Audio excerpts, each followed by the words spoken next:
పనిచేస్తూ ఉంటుంది. బ్రతుకున్నంత వరకు మనలో ఉన్న స్వబుద్ధి పనిచేస్తూ ఉంటుంది. కానీ విచిత్రం ఏమిటంటే చనిపోయిన తర్వాత నువ్వు మార్చుకోవడానికి ఏది మిగిలి ఉండదు. ఏదైనా మార్చుకోవాలంటే బ్రతికుండగానే మార్చుకోవాలి. అందుకే పౌలు భక్తుడు చెప్తూ వస్తాడు, మనుషుల మెప్పు కొరకు కాదు అని అన్నాడు. అలాగని మనుషుల్ని తృణీకరించొద్దని కూడా నేర్పించాడు. అందరం కలిసి దేవుని మెప్పు పొందడానికి అనుదినము ఫలించాలి, ఎదగాలి. అలా ఎదిగినప్పుడే మనం ఆయన యందు నిలిచినట్లు రాయబడింది. ఎక్కడుంది మాట? యోహాను సువార్త 16వ అధ్యాయంలో చాలా స్పష్టంగా ఈ మాట రాయబడి ఉంటుంది. సాక్షాత్తు ప్రభువే ఈ మాట పలకడం మనం ఇక్కడ చదవచ్చు. చూడండి, యోహాను సువార్త 16వ అధ్యాయము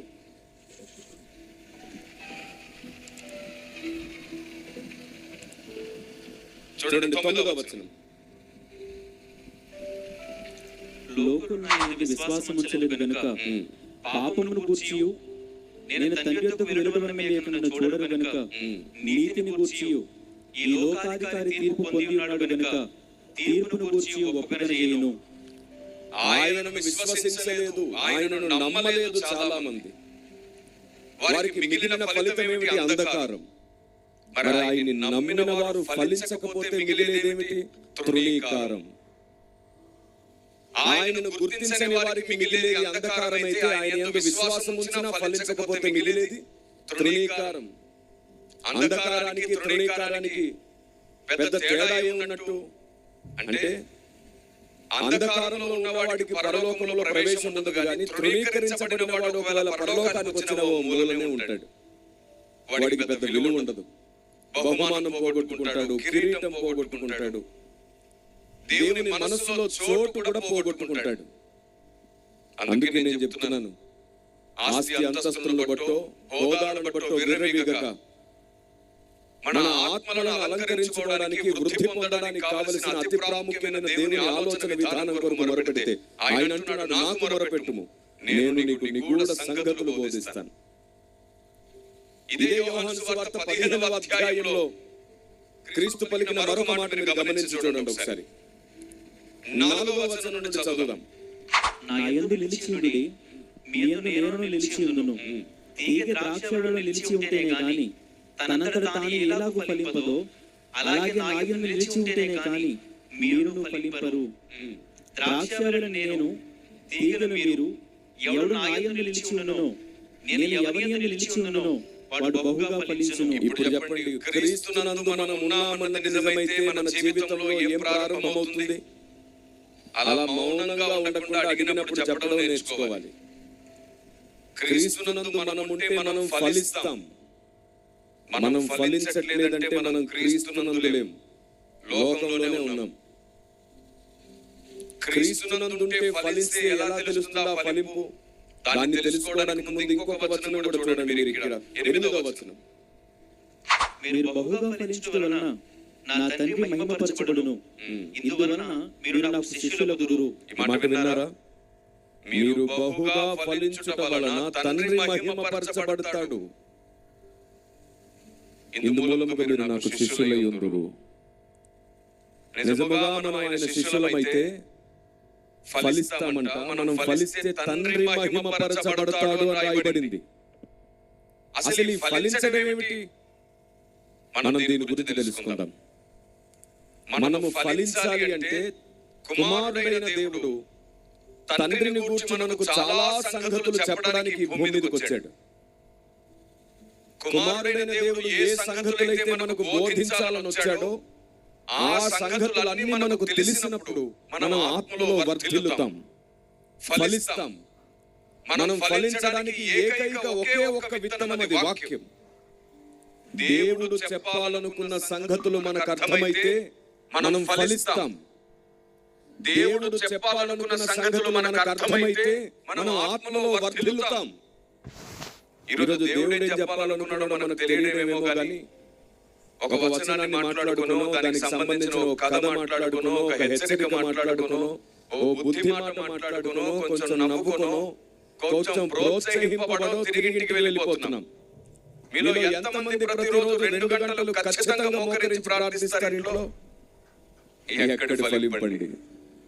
సంఘాలు పెరుగుతున్నాయి, సంఘంలో ధనం పెరుగుతుంది, సంఘంలో అధికారాలు పెరుగుతున్నాయి, సంఘంలో దేవుని పని చేయాలనే ఆసక్తి పెరుగుతుంది, కానీ దేవుడు ఏం చెప్తున్నాడో వినాలనే తృష్ణ పెరగట్లేదు. ఎలా ఉందో తెలుసా, ఇప్పటి సంఘాలన్నీ మార్తలాగా మారిపోయినాయి. మార్తా మరియా ఇద్దరిని గురించి మీకు బాగా తెలుసు. దేవుడు ఎవరిని ప్రశంసించాడు? ఏమిటండి ఆ మౌనం? బాబోయ్, మీకు ఒక విషయం చెప్పనా, మీకు మీరుగా మాట్లాడకండి. దైవజనుడు అడిగినప్పుడు ఖచ్చితంగా మాట్లాడండి. అప్పుడు మీకు ఎంత అర్థమవుతుందో తెలిసిందంటే ఇంకెంత అర్థమయ్యేటట్టు చెప్పాలో తెలుస్తుంది కదా. కాబట్టి అడిగినప్పుడు తప్పక సమాధానం చెప్పండి. మార్తా మరియలో దేవుడు ఎవరిని ప్రశంసించాడు? మరియను. కారణం ఏమిటి? మరియా, నీవు ఉత్తమమైన దాన్ని ఎంపిక చేసుకున్నావు. నేను వాక్యము ప్రారంభించగానే నువ్వు నా దగ్గరే ఉన్నావు. మార్త ఏం చేస్తుంది? మార్త చేసేది కూడా ఏదో తప్పని కాదు. యేసు ప్రభువు కోసం, ఆయన శిష్యుల కోసం, వచ్చిన వారందరి కోసం భోజనాలు సిద్ధపరుస్తుంది పాపం బిడ్డ. ఏమైనా చేస్తుండవచ్చు, నీ పని ఎంత గొప్పదైనా ఉండవచ్చు, వాక్యము ప్రారంభమైన తర్వాత పని చేస్తే అది వ్యర్థం, శూన్యం. అంతకంటే తెలివి తక్కువ వ్యవహారం ఒకటి ఉండదు. చాలా సార్లు చూస్తుంటాం పాపం, సభలు పెట్టిన వారు వాక్యం చెప్పేటప్పుడు కూడా పని చేస్తూనే ఉంటారు. అప్పుడు కూడా కొందరు భోజనాలు చేస్తుంటారు. కానీ ఇక్కడ మీరు చాలా పద్ధతిగా కూర్చున్నారు. వాక్యం ప్రారంభమయ్యే సమయానికి ఎవరు ఏ పనుల్లో లేకుండా అందరూ వాక్యం వింటున్నారని నమ్ముతున్నాను. నా నమ్మిక చొప్పున ఇప్పుడు ఎవరైనా చేస్తున్నా సరే మౌనంగా వచ్చి నిలబడి వాక్యం వింటారని కూడా నమ్ముతున్నాను. కొందరికి ఇది బుద్ధి లేని పని అని చెప్పినా చేస్తారు. వాక్యం ప్రారంభమైనప్పుడు ఏ పని చేయకూడదు. వాక్యం కంటే ముందే ఏ పనైనా ముగించుకోవాలి. అప్పుడే నీ కష్టం ఫలిస్తుంది. ఏ లాభం? ఈ సభలు పెట్టింది మన కార్యకలాపాలను ముగించడానికి కాదు, దేవుని ఆలోచన విధానం తెలుసుకోవడానికి. సభ జరిగింది అంటే మనతో మన చుట్టూ ఉన్న సంఘాలు దీవించబడాలి. సభ జరిగింది అంటే మనతో పాటు వారందరూ ఆత్మలో వర్ధిల్లాలి. అది జరగకపోతే ఆ సభకు వ్యర్థమే.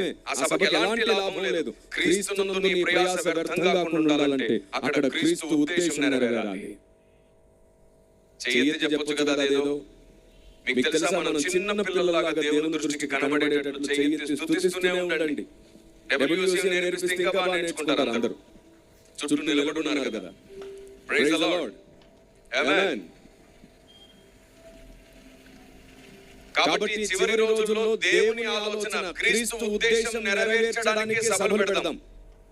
పరిశుద్ధాత్మ దేవుని ఉద్దేశం నెరవేర్చడానికి పెడదాం. అదే నిజమైతే అక్కడ దేవుని ఉద్దేశాలు మనకు అర్థం కావాలి. ప్రతి వ్యక్తి దేవుని ఉద్దేశంతో నింపబడాలి. ఈ సభ ఎప్పటి నుంచో మీరు ప్రయాసపడుతున్నారు. చాలా మందికి ముందు కనబడకుండా వెనక కష్టపడే వాళ్ళు చాలా మంది ఉంటారు సభల్లో. వారు కూడా వాక్యంతో నింపబడాలి. వారు కూడా దేవుని ఆలోచనతో నింపబడి తృప్తి పొందాలి. అందుకే చెప్తున్నాను, వాక్యం కంటే ఏది ముఖ్యం కాదు. వాక్యం ప్రారంభమైన తర్వాత నువ్వు చేసేది ఎంత మంచి పనైనా అది దేవుని దృష్టికి కూడా సరైనది కాదు. ఆ విధానాన్ని మానుకోవడం మంచిది. నేను మళ్ళీ చెప్తున్నాను, ఒక్కసారి నువ్వు చనిపోయావంటే మార్చుకోవడానికి ఏమీ మిగులుండదు. బ్రతికుండగానే నీ అహాన్ని పక్కన పెట్టు, నీ స్వబుద్ధిని పక్కన పెట్టు. దేవుని సన్నిధిలో నీ గురించి ప్రార్థించడం మానేసేయ్. నీ చిత్తమేమిటో, నీ జ్ఞానమేమిటో నాకు బోధించు ప్రభువా అని అడుగు. అప్పుడు నీ కుటుంబానికి దేవుడు అర్థమవుతాడు. దేవుడు అర్థమవుతున్న నీ కుటుంబం దీర్ఘాయుష్మంతులవుతారు. దీర్ఘాయుష్మంతులైన నీ కుటుంబం సంఘ ఆశీర్వాదము కొరకు, దేవుని చిత్తం కొరకు బ్రతికి పని చేస్తారు. ఈ చివరి రోజుల్లో దేవుడు ఎక్కువగా అర్థమైన వ్యక్తులే ఎక్కువ కాలం బ్రతకబోతున్నారు. ఆమేన్. అయితే ఇందులో ఒక చిన్న క్లాజ్ ఉంది. దేవుడు నీకు ఎక్కువ అర్థమైతే సరిపోదు. నువ్వు ఎవరిని అవమానించకుండా, బాధ పెట్టకుండా, తృణీకరించకుండా ఉండాలి. ఎవరిని దూషించకుండా, ద్వేషించకుండా ఉండాలి.